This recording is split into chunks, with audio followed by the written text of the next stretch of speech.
Take me to Saturday when you got the word that Josh Gordon had or was going to be released. What were you told? What was your reaction?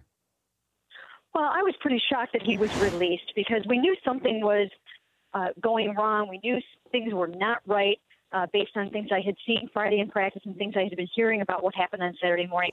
But I was actually quite shocked that they took the measure to go ahead and release him. Actually, now I think it will be a trade at some point very soon. They'll explore all these possibilities and see what they can get for him. But I have to admit, I was quite shocked it got to this point. Okay, why was he released? Well, they're saying that they were going to release him, because of apparently they had gotten to the point where they were just done. But when I did a bunch of reporting and made a bunch of phone calls, I came across the fact that he showed up not only late on Saturday morning, but that he was not himself. There was a feeling in the organization that he was still struggling with his sobriety and that they had done all that they could to help him. This hamstring promotion, pull at the promotional video shoot was really not the reason why they decided to part ways with him. That was just one more red flag or sort of bizarre circumstance in this whole saga. Explain this promotional shoot that he was on where he got injured. Was this a team-sanctioned promotional shoot?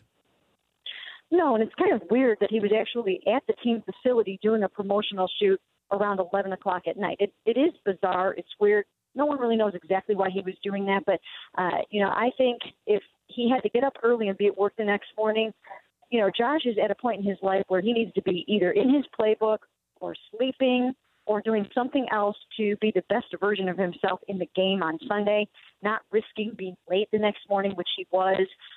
So it was just a poor decision on his part to be worrying about something like that the night before they were about to leave for New Orleans. What I keep hearing about Josh Gordon is he doesn't love football, Mary Kay. Is that can you acknowledge that, or is that a fair assessment here? I don't really know if that's the case or not. I can't get inside, Josh's head. He claims to love football. He claimed to love the Cleveland Browns. I'm not so sure about that. But it's hard to say whether or not he loves football, and it's hard to know what to believe with him. If he's in his active addiction at times, I do find it difficult to believe some of the things that he says.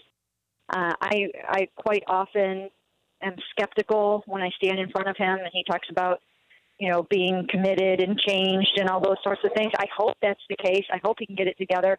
But I think it's very unfortunate that if and when he really does, that the Browns, who have stuck by him through thick and thin, will not get to reap the benefits of a healthy and good Josh Gordon. As far as his trade value, how much value does he have? We know talent-wise, but what can Cleveland expect to or hope to receive in return? Well, that's going to get interesting.